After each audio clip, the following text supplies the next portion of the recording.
მოგესალმებით, თქვენ უყურებთ რეგიონის დღის მთავარ ამბებს.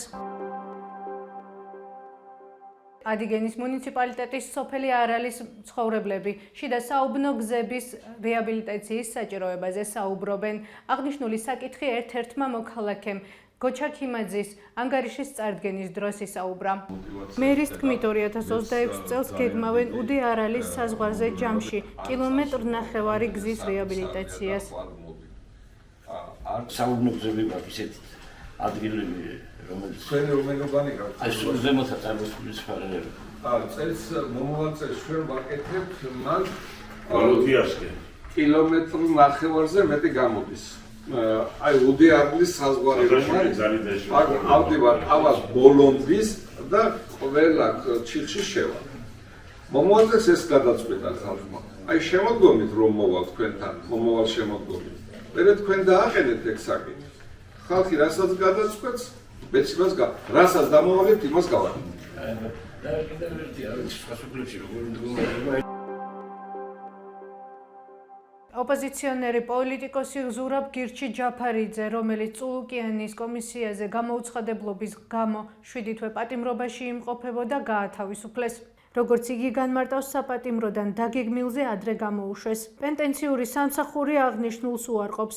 ჯაფარიძეს 4 ივნის სასამართლოს ხდომაზე პატიმრობა მიუსაჯეს. ნოემბერში პროკურატურამ მისსა და კიდევ 7 ოპოზიციონერი პოლიტიკოსის წინააღმდეგ სისხლის სამართლის ახალი საქმე აღძრა. ჯაფარიძეს ბრალად დასდეს საბოტაჟი და უცხო ქვეყნისთვის მტრულ საქმიანობაში დახმარება.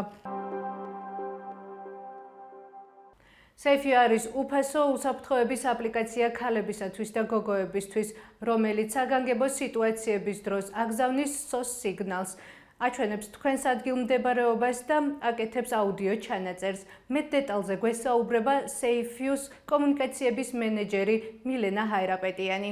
SAFE-ում կանանց եւ աղջիկների համար նախատեսված անվճար հավելված է եւ web հարթակ.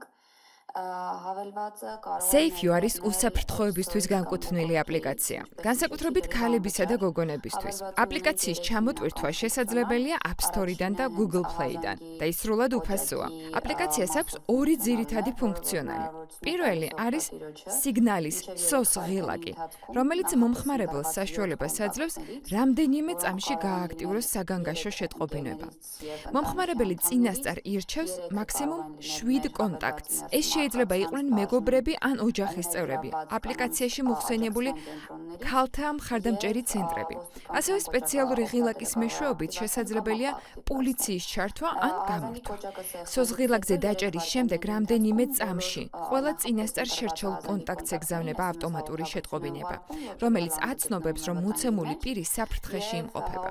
შეტყობინებაში მითითებულია რუკის ბმული, სადაც ჩანს მომხმარებლის მიმდინარე მდებარეობა. ამავე დროს SOS ღილაკის გააქტიურებისთანავე პარალელურად იწყება აუდიო ჩანაწერი, რომელიც ავტომატურად ინახება მომხმარებლის ანგარიშში. შემდგომში მომხმარებელი თავად წყვეტს, როგორ და რა მიზნით გამოიყენოს აღნიშნული აუდიო ჩანაწერი. აპლიკაცია შეიძლება გამოყენებულ იქნას როგორც ოჯახში ძალადობის შემთხვევებში, ისე ნებისმიერ გადაოდებელ ან საფრთხის შემცველ ვითარებაში. გარდა ამისა, SAFE მოიცავს საგანმანათლებლო და ინფორმაციულ კომპონენტს, ფორუმებსა და სასწავლო მასალებს სხვადასხვა თემაზე, დაწყებული მშობლობით, დამთავრებული ფინანსური განათლებით.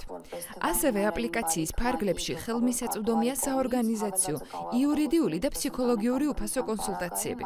მომხმარებელს შეუძლია პირდაპირ დაუკავშირდეს სპეციალისტს და გააგზავნოს კითხვები, როგორც ანონიმურად, ისე იდენტიფიცირებულად.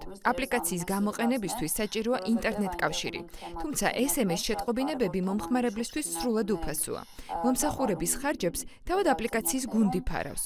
პირადი კონტაქტების გარდა მომხმარებელს შეუძლია საგანგებო კონტაქტებად დაამატოს ქალთა მომსახურების ორგანიზაციებიც, რომლებსაც საჭიროების შემთხვევაში ავტომატურად გაეგზავნებათ SMS შეტყობინება და მიიღებენ დეტალურ ინფორმაციას შესაბამის ვებგვერდზე.